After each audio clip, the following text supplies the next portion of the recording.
Hello guys, welcome to weekly analysis video.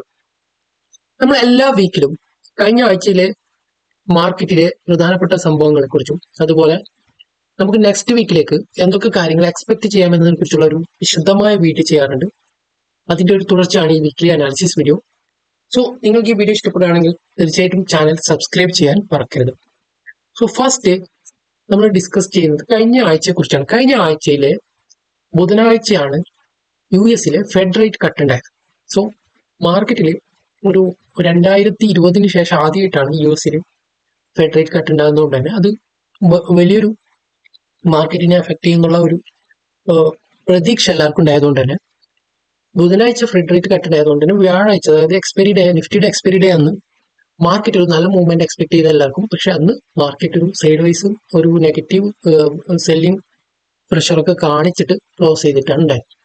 So അത് കഴിഞ്ഞിട്ട് വെള്ളിയാഴ്ചയാണ് ശരിക്കും ഫെഡ് റേറ്റ് കട്ടിന്റെ ആ യഥാർത്ഥമായ ഒരു നല്ലൊരു മാർക്കറ്റ് അന്ന് അപ്സൈഡിലേക്ക് പോവുകയും നല്ലൊരു സ്പൈക്ക് ഒക്കെ ഉണ്ടാക്കിയിട്ട് വീണ്ടും അപ്സൈഡിലേക്ക് പോയി ക്ലോസ് ചെയ്ത ഒരു മാർക്കറ്റ് ആയിരുന്നു വെള്ളിയാഴ്ച നമ്മൾ കാണാം. അങ്ങനെയാണ് ആ വീക്ക് നല്ലൊരു ഹൈ അപ്പർ ഇതിൽ ക്ലോസ് ആയിട്ടുണ്ടായത്.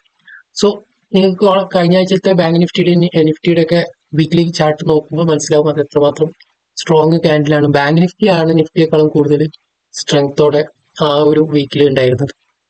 അങ്ങനെ പ്രധാനപ്പെട്ട ആ ഒരു വീക്ക് കഴിഞ്ഞിട്ട് ഈ വീക്കിലേക്ക് നോക്കുമ്പോൾ, കഴിഞ്ഞ വീക്കിൽ, അതായത് ഞാൻ പറഞ്ഞത് മുമ്പത്തെ വീക്കാണ്, ഇപ്പോൾ കഴിഞ്ഞ നമ്മുടെ ഒരു വീക്കിലേക്ക് നോക്കുമ്പോൾ പ്രധാനപ്പെട്ട കാര്യം പറയാനുള്ളത്, നിഫ്റ്റിയിലാണെങ്കിൽ കഴിഞ്ഞ 3 വീക്കിലും നല്ല ക്യാൻഡിലാണ്, അല്ലെ നല്ല ഗ്രീൻ ക്യാൻഡിൽ ക്രിയേറ്റ് ചെയ്യുമ്പോൾ ബാങ്ക് നിഫ്റ്റിയിൽ കഴിഞ്ഞ 2 നല്ല സ്ട്രോങ് ഉള്ള ക്യാൻഡിലും ഈ വീക്കിലാണെങ്കിൽ കുറച്ച് വീക്കായിട്ട് ഒരു ഷൂട്ടിംഗ് സ്റ്റാർ ക്യാൻഡിലാണ് ഈ വീക്കിൽ നമുക്ക് ബാങ്ക് നിഫ്റ്റിയിൽ കാണാൻ പറ്റുന്നത്. സോ അതാണ് മെയിൻലി ചാർട്ടിന്റെ പ്രധാനപ്പെട്ട കാര്യങ്ങൾ. നമുക്ക് ഡീറ്റെയിൽ ആയിട്ട് ചാർട്ട് വഴി നോക്കാം എന്തൊക്കെ കാര്യങ്ങളാണ്. പിന്നെ ഈ വീക്കിലെ പ്രധാനപ്പെട്ട കാര്യം, FIA ഈ വീക്കിൽ സെല്ലിംഗ് ആയിരുന്നു കൂടുതൽ ചെയ്തിരുന്നത്.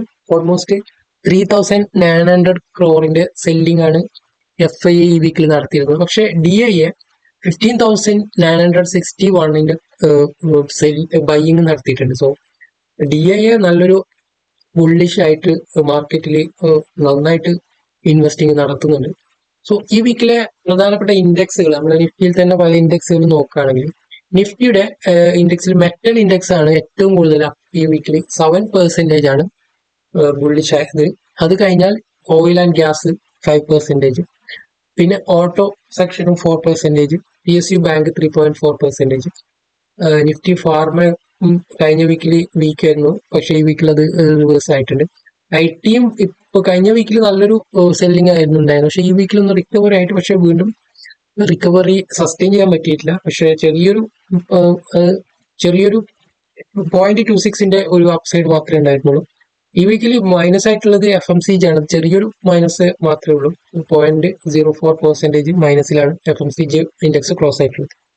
സോ ഇതൊക്കെയാണ് വീക്കിലി പ്രധാനപ്പെട്ട കാര്യങ്ങൾ കഴിഞ്ഞ വീക്കിൽ ഉണ്ടായത്. എനിവേ നമുക്ക് അടുത്ത വീക്കിലേക്ക് എന്തൊക്കെ കാര്യങ്ങൾ എക്സ്പെക്ട് ചെയ്യാമെന്നുള്ളത് ഒരു ചാർട്ട് വഴി നോക്കാം. സോ എല്ലാവർക്കും welcome to weekly analysis video.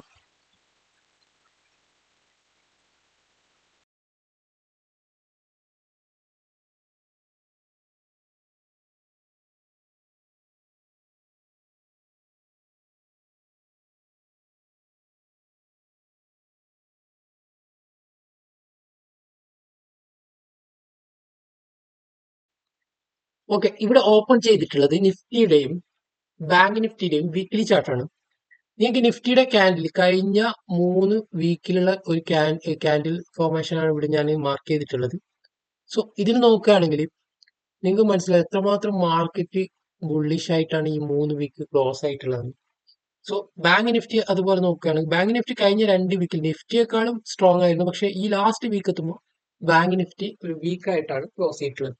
So bank Nifty നോക്കുകയാണെങ്കിൽ ഒരു റിവേഴ്സൽ പാറ്റേൺ ആണ് ഇവിടെ തന്നിട്ടുള്ളത്. അതായത് ഹൈ ലെവലിൽ ഒരു ഷൂട്ടിംഗ് സ്റ്റാർ വന്നിട്ടാണ് ഇവിടെ ക്ലോസ് ചെയ്തിട്ടുള്ളത്.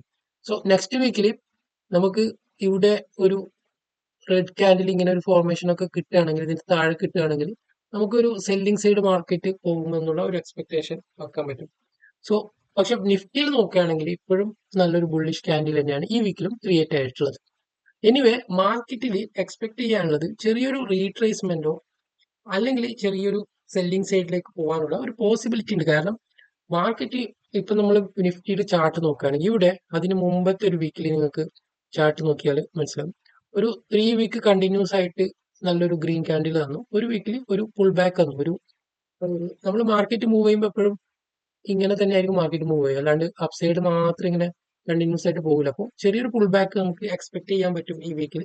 സോ അതിന്റെ ഒരു ഇൻഡെക്സ് അതൊരു ബാങ്ക് നിഫ്റ്റിയിൽ അതിന്റെ ഒരു ചെറിയൊരു സൂചന ഉണ്ട്. പക്ഷെ നിഫ്റ്റി നമുക്ക് അങ്ങനെ ഒരു സൂചന കാണുന്നില്ല. പക്ഷെ നിഫ്റ്റിയും കൂടി ബാങ്ക് നിഫ്റ്റിയുടെ കൂടെ വീക്ക് ആണെന്ന് നമുക്ക് എന്തായാലും ഈ ഒരു മൺഡേത്തെ ട്രേഡിംഗ് സെക്ഷനിലോ അല്ലെങ്കിൽ അതിനുശേഷം നമുക്ക് മാർക്കറ്റിൽ അത് വ്യക്തമായിട്ട് മനസ്സിലാക്കാൻ പറ്റും എങ്ങനെയാണ് ഒരു റിവേഴ്സൽ സാധ്യതയുണ്ടോ. അപ്പോൾ പ്ലാൻ ചെയ്യുമ്പോൾ മൺഡേ എങ്ങനെയാണ് മാർക്കറ്റ് ബിഹേവ് ചെയ്യുന്നതെന്ന് നോക്കിയിട്ട് മാത്രം ട്രേഡ് പ്ലാൻ ചെയ്യുന്നതായിരിക്കും ഏറ്റവും നല്ലത്.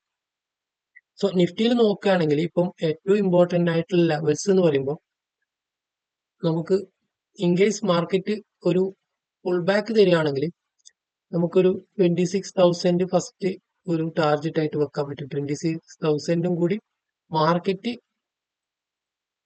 ക്രോസ് ചെയ്യുകയാണെങ്കിൽ തീർച്ചയായിട്ടും അതിനുശേഷം പിന്നെ വരുന്നത് 28,000 അതുപോലെ 25,000 അങ്ങനെയുള്ള ഇമ്പോർട്ടന്റ് ആയിട്ടുള്ള ലെവൽസുകളൊക്കെ ആയിരിക്കും റിവേഴ്സ് ആയിട്ട് വരികയാണെങ്കിൽ വീണ്ടും റീടെസ്റ്റ് ചെയ്യാൻ വേണ്ടിയിട്ട് സാധ്യതയുള്ളത്. സോ ബാങ്ക് നിഫ്റ്റിയിൽ അതുപോലെ നോക്കുകയാണെങ്കിൽ ബാങ്ക് നിഫ്റ്റിയിൽ ഫസ്റ്റ് നമുക്ക് റീടെസ്റ്റ് വരികയാണെങ്കിൽ ഒരു റിവേഴ്സൽ പാറ്റേൺ കിട്ടുകയാണെങ്കിൽ നമുക്ക് ഇവിടെ ഒരു പ്രീവിയസ് സിംഗിൾ ഇതൊരു ഇമ്പോർട്ടന്റ് ആയിട്ടുള്ള ഒരു പോയിന്റ് ആവാനുള്ള പോസിബിലിറ്റി ഉണ്ട്. സോ മാർക്കറ്റ് എനിവേ നല്ലൊരു ട്രെൻഡിങ് തന്നിട്ട് നിഫ്റ്റിയും ബാങ്ക് നിഫ്റ്റിയും ഓൾ ടൈം ഹൈയിലാണ് ഇപ്പോൾ ക്ലോസിംഗ് തന്നിട്ടുള്ളത്. എനിവേ നമുക്ക് മെയിൻലി നോക്കാനുള്ളത് അടുത്ത 2 ട്രേഡിംഗ് സെക്ഷനിൽ മാർക്കറ്റിന്റെ ബിഹേവിയർ എങ്ങനെയാണ്. സോ നിഫ്റ്റിയിൽ നോക്കുകയാണെങ്കിൽ ഇവിടെ ഡെയിലി ക്യാൻഡിലും ഒരു റെഡ് ക്യാൻഡിൽ ക്രിയേറ്റ് ആയത് ലാസ്റ്റ് ഫ്രൈഡേ ഉണ്ടായ ഒരു വീക്ക്നെസ് ഉണ്ടായിരുന്നു. ഫ്രൈഡേ വീക്ക്നെസ് പറയുകയാണെങ്കിൽ ഫ്രൈഡേ ബാങ്ക് നിഫ്റ്റിയിൽ നല്ല വീക്ക്നെസ് ആയിരുന്നു. ബാങ്ക് നിഫ്റ്റി തുടക്കം മുതൽ തന്നെ ഒരു സെല്ലിംഗ് സൈഡ് തന്നെയായിരുന്നു കംപ്ലീറ്റ് ആയിട്ട് പോയിക്കൊണ്ടിരുന്നത്. സോ നമുക്ക് അടുത്ത ട്രേഡിംഗ് സെക്ഷനിൽ ഇന്നത്തെ ആ ഒരു വീക്ക്നെസ്സിനെ റിക്കവർ ചെയ്യാൻ പറ്റുന്നുണ്ടോ എന്നുള്ളതാണ് പ്രധാനമായിട്ടും നമ്മൾ നോക്കേണ്ടത്.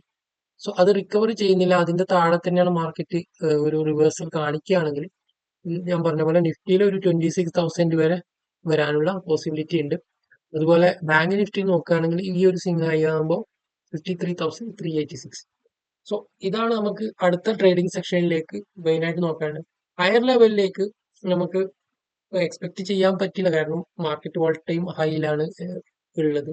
അതുകൊണ്ട് തന്നെ മാർക്കറ്റ് എങ്ങനെയാണ് മുകളിലേക്ക് പോകുന്നതിനനുസരിച്ച് മാത്രമേ ഓരോ ലെവൽസുകളും നമുക്ക് മുൻകൂട്ടി പറയാൻ പറ്റൂ. സോ എനിവേ നമുക്കൊരു പുൾ ബാക്ക് ട്രേഡിംഗ് കിട്ടുമെന്ന് മൺഡേ നോക്കാം. മൺഡേത്തെ ട്രേഡിംഗിൽ എങ്ങനെയാണ് ഇത് നോക്കുന്നത്, എങ്ങനെയാണൊക്കെ കാര്യങ്ങൾ നോക്കിയിട്ട് കാര്യങ്ങൾ വിശദമായിട്ട് തീരുമാനിക്കാം. Okay, thank you for watching this video.